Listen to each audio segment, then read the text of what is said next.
The opposition leader calls for NIB Chairman Greg Moss to be removed. Resign or fired. Family members prepare for sports legend Thomas A. Robinson's memorial tomorrow. It's been very difficult. Dr. Dwayne Sands talks about the way forward for stem cell therapy in the Bahamas. Plus, officials say the first ever Holiday Arts Festival was a success. So we've had quite an exciting weekend so far. I'm Nakia DeVoe, and this is NB12 Weekend.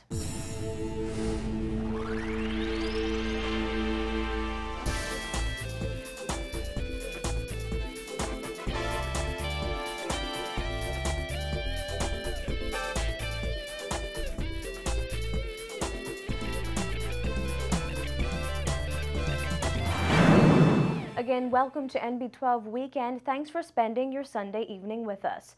Opposition leader Dr. Hubert Minnis is calling for National Insurance Board Chairman Gregory Moss to be fired or at the very least placed on administrative leave after a series of allegations were made against him. Minnis said it is only fair that some decisive action be taken after NIB Director Algernon Cargill was sent on leave pending the outcome of an investigation.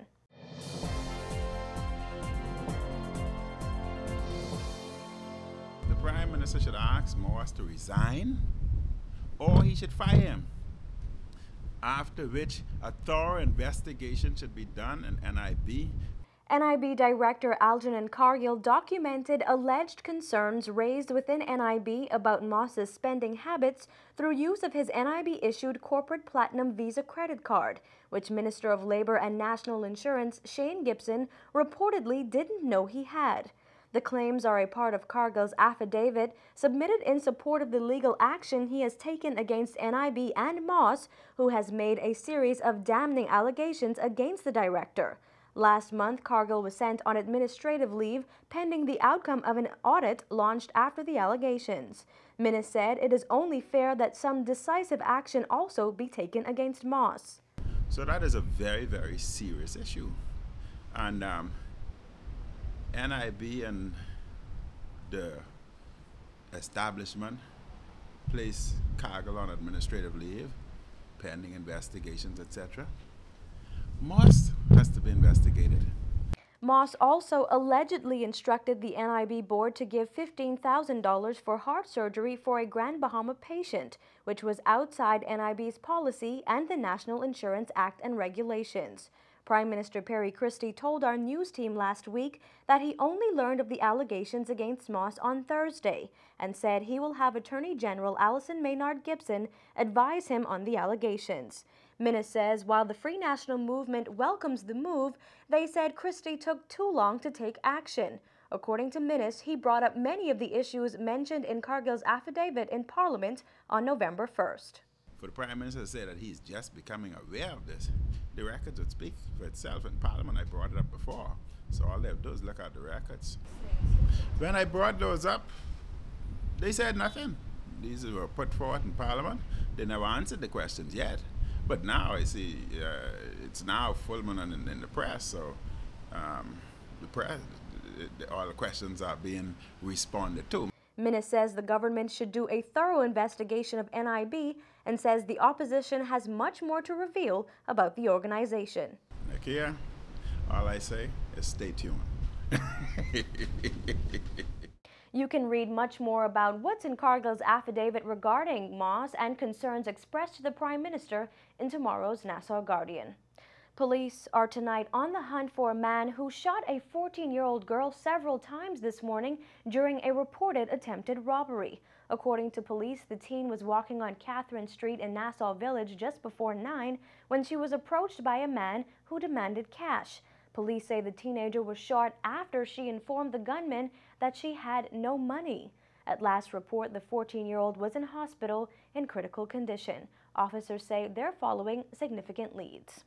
The body of sports legend Thomas A. Robinson will lie in state tomorrow in the foyer of the National Stadium that bears his name.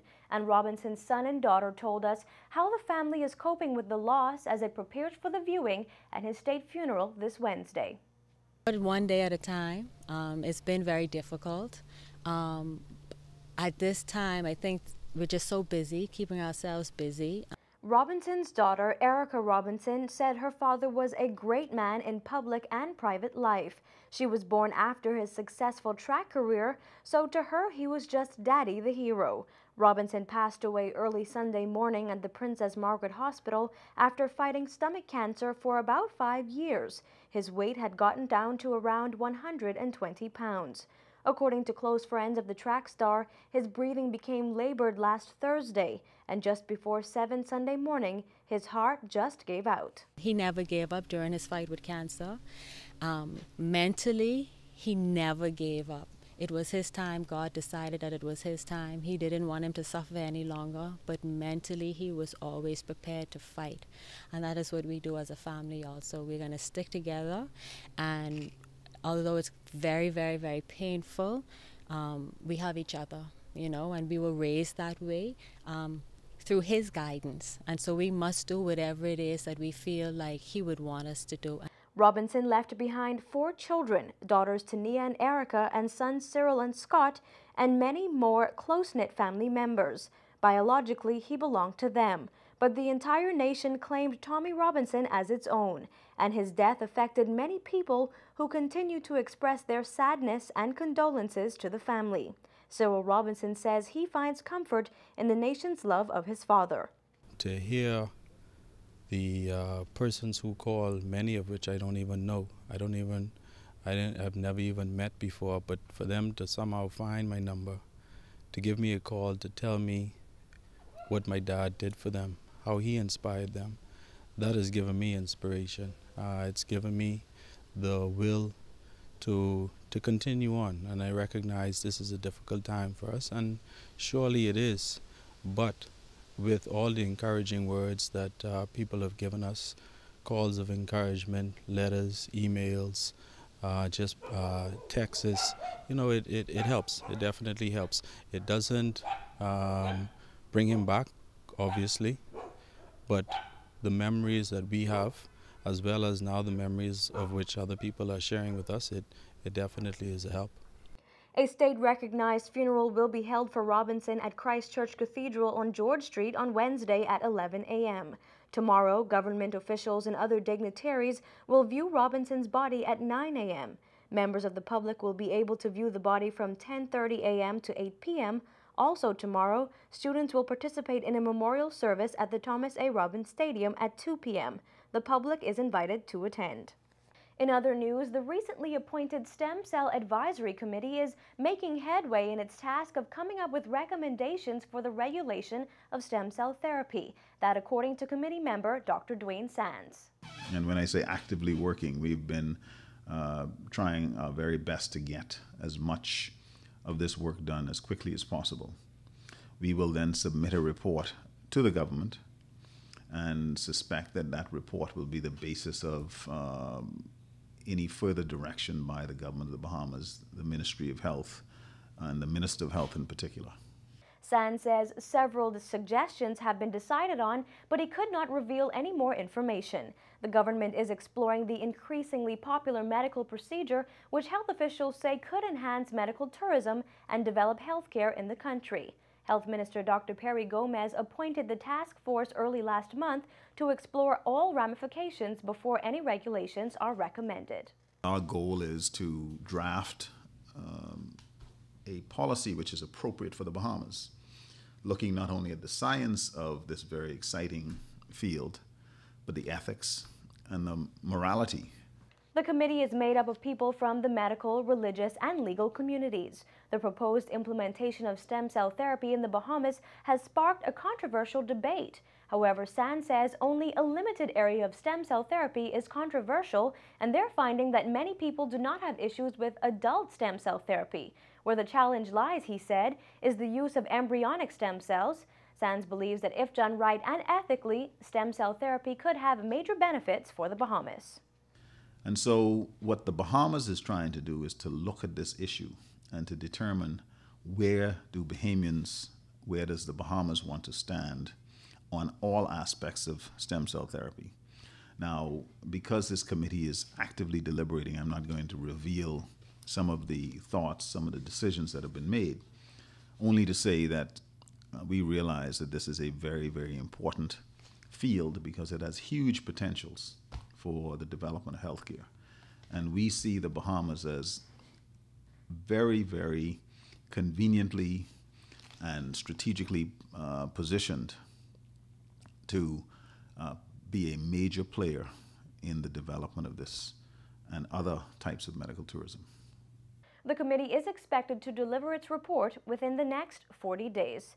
And in related news, Lyford Key resident and Canadian fashion mogul Peter Nygard coming out in favor of stem cell research and therapy in the Bahamas.